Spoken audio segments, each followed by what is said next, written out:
Hello. So Sarah here with Committed Parenting. Helen and I could not get on together live, but I am here to have this conversation. Um, so here at Committed Parenting, we're all about families thriving. And we are in this interesting time of life right now, of this pandemic. And one thing I'm really present to that I want to bring to the conversation today and is what are the gems that you're discovering for yourself and your family during this time? And when I ask that, I really don't want to dismiss all the things people are dealing with. There are stuff that, people are dealing with, some financial stresses, family nature stresses. Like there's a lot that people are dealing with, and I really don't want to dismiss that. And like you get to be exactly where you are. The intention of this moment to pause is to take a look and be exactly where you are. So if there is something that isn't working for you, I don't want you to just put a happy face stamp on it and be like, push all the stuff that you're actually dealing with to the side. And I invite you exactly where you are, like to just look, like, is there anything that's actually been showing up for you during this pandemic time that's maybe you're even cherishing or that you're noticing or you're discovering newly? I know for myself, it's like having this this time where there's nowhere to get to. There's not a lot, like, again, we're not essential workers around here. So a lot of the work, we're really not working much. And if anything, we're dealing with boredom, which is, a pretty minimal thing to be dealing with over here.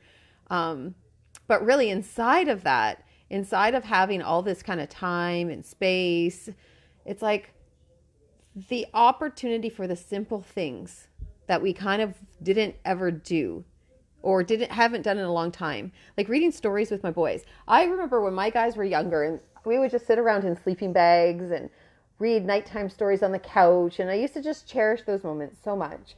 And then, life got busy. Another child or two kind of came into the picture and it became a bit of a race and a chase and a survive or get to our classes and get things done. And some of those rituals that I really loved, like bedtime stories and family dinners and, baking in the kitchen, kind of went to the side. We haven't done that in years and years and years.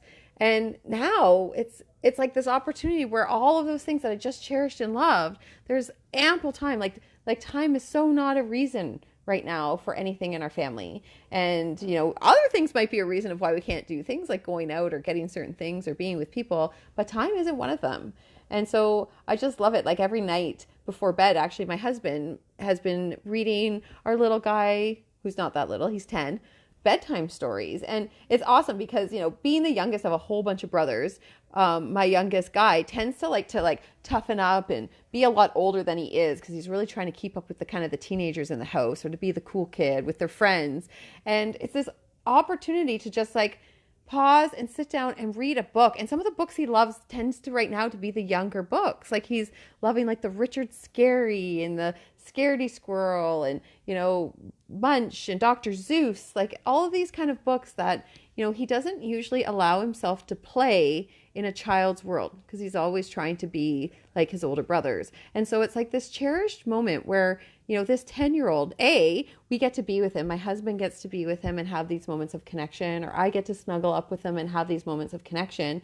And he gets to be a kid. He gets to actually, allow himself to be in a child world. And it's allowing for different things for him to show up. Like he's playing rhyming games and, he's laughing at silly stuff. And there's a softening. Instead of him having such a front and an edge on to be something, he's relaxing and being there's this playfulness that he's getting to experience and we're getting to connect with him in it. And so it's I'm finding this total hidden gem where this 10-year-old who kind of had this big world he was living into and all this have to and this kind of tension to be something, he is giving himself this time in this pandemic is giving himself permission to be a kid and for us to interact with him as a kid and to have that time together. So it's there's these little gems during this time that I'm just so cherishing.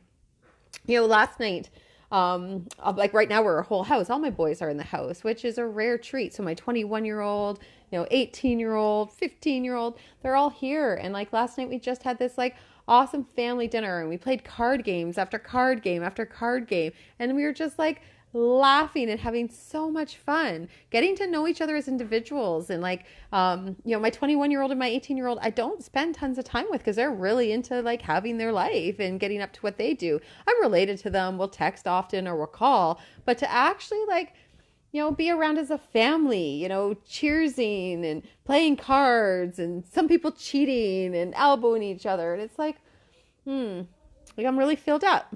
My cup is so full right now. And in some ways, like the thing to deal with there is like, so if you are somebody that's having a lot of gems in your life, which right now I'm having that experience, it's like I also feel really guilty. It's like I don't even want to talk about it and talk about like the things I'm enjoying and the things that I love, because I really, really, really don't want to step over or dismiss. Some people are dealing with stuff, and it's almost like I feel guilty that I'm having such a great time and so many things are actually working.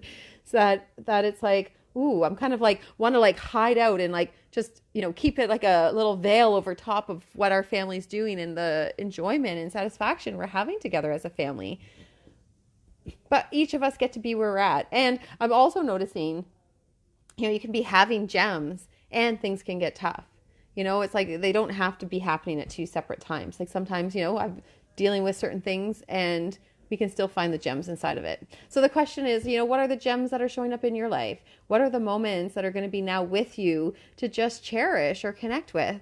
And, if you want to play a game with it, if you wanted to kind of like enhance that, you could sit down with a list and just even like list out all the great things that this time has given you, or this opportunity inside of this pandemic has given you. Or maybe just when you have those kind of moments, like I'm actually getting present. One thing I used to do is I used to have a moment jar, and it was a jar with a bunch of empty pieces of paper beside it, all rolled up pretty like, and with a pen, my purple pen.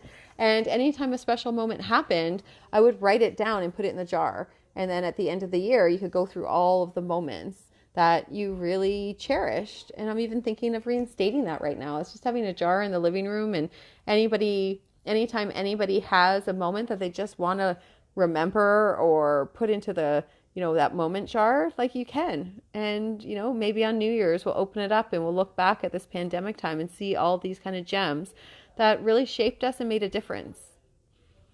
I'm actually really interested to see like when this kind of time comes to an end and, things go about their new ways, what aspects of this time are we going to keep with us? Like, it's been so sacred to have ample time and time not to be a circumstance. It's been so sacred to be here as a family and to interact and get to know each other. And I'm really curious of what things are we going to want to continue? Will we continue the family stories? Will we continue the baking together and the cooking together?